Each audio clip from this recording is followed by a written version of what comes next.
Hi, this is Doug with Fellowship of the Martyrs again. I wanted to do another video here from the bunk bed office of mine here at the ministry house. And I wanted to talk to you a little bit about the Rain Right Now, Lord book that I just loaded up, all of the audiobooks on my website, on the FOTM1 on YouTube and on the fellowshipofthemartyrs.com website. It's like 39-part audiobook, which it wouldn't be, except you got to do 10-minute chunks until somebody tells me how to do otherwise. Anyway, it is a pretty good-sized book, but it covers a whole bunch of stuff about hearing God, about getting a spiritual tune-up, about getting your cup full, about spiritual gifts. It's about how to bring revival. And that's probably the thing that excites me the most, is what the Lord showed me about that. And I want to summarize for you, because I know some of you don't have much of an attention span, or you don't think that you can devote however many hours to 390 minutes to listen to that audiobook. And it doesn't have a lot of moving pictures and whatever. But a lot of people are praying for revival. A lot of people are praying for the latter rain and the early rain, and for the glory of God to fall down. In the book of Joel, it talks about He's going to pour His Spirit out on all flesh. And anyway, a lot of people are praying, saying, Lord, please come. And in this book, I talk about what the Lord has shown us here, what's going on in Liberty, on a limited scale but growing every day, and what's going on that He showed us about your cup, and about how to get your cup full, and then how to pour out your cup on each other. And this is real, and this is what the church is missing, is that they're not spiritually feeding people. They're feeding their body, they're feeding their soulish nature, their knowledge, their brain, but they're poor in spirit. We're not feeding their spirit. They're starving to death. And you watch them during the worship music, and I can watch their cups getting full, and they're like, oh, we all fall down, we lay our crowns at the feet of Jesus, oh, that's so nice, and I can feel the Spirit moving, and I'm getting full. And then somebody says, sit down, shut up, we're going to feed your brain for a while, and we're going to talk about godly budgeting, or, what your purpose for God is, or whatever, why the tithe is important. And everybody goes, oh, come on, I like, my cup was almost full. Could we do the worship music for another half hour? Why do I have to hear this guy? Okay? Because they're not getting their cup full, they're getting their brain full.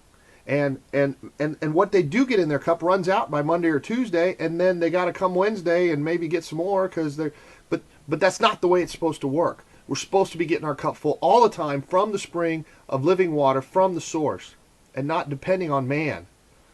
And so what we're doing here is teaching people how to reach up and hold God's hand, how to touch the hem of Jesus' garment and get their cup full without depending on anybody. And just know that they know that they know that He is accessible and He is real, and they can go get what they need. And the Lord has shown us over and over and over that what we have, we can pour out, we can share with somebody else. And if they need peace and I've got it, I can give it away. I've either had people give to me or given to other people, everything on the list, everything on the list. Tongues and healing and miracles and faith and patience and hope and all kinds of stuff. Strength and fear of the Lord. Lots of fear of the Lord. They scream when you push fear of the Lord at them. Anyway, all of that stuff's real. It really does work that way. I can show you in the Bible.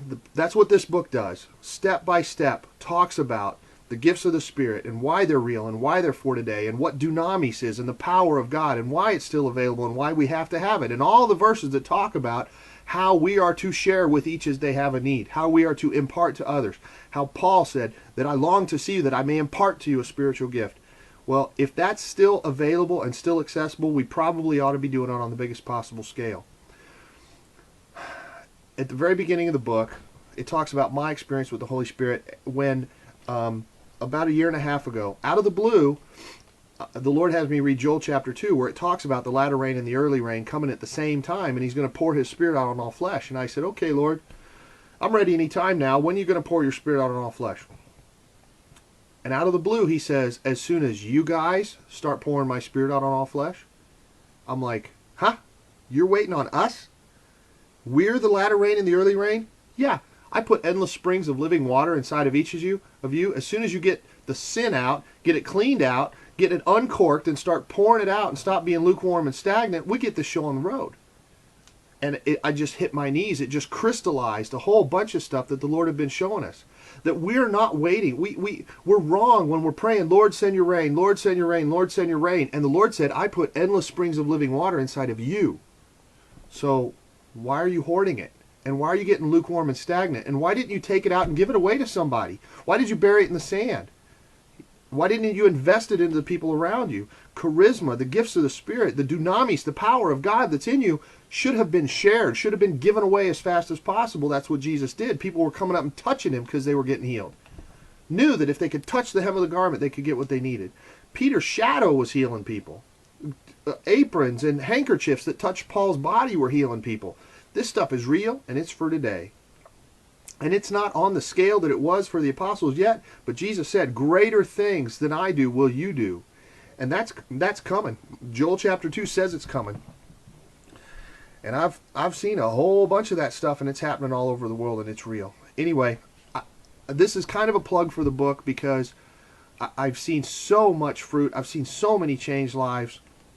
When people start to understand that if you're fighting with your spouse,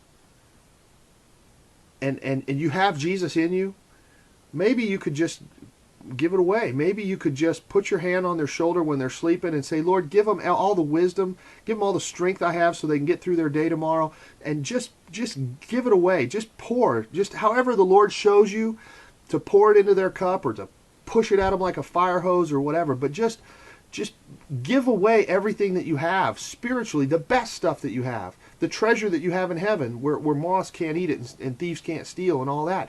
How did you get that? You got that by fasting. You got that by obedience. And those are the things that God gave you. And if we give them away, he'll just give us more. That's God's economy.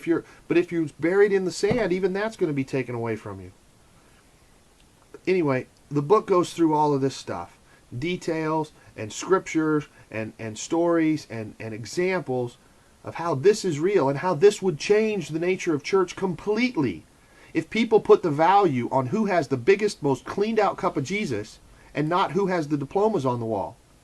And it changes the whole understanding of church when you understand that we are the church and that we are temples not built by human hands, and we are filled with the glory of God.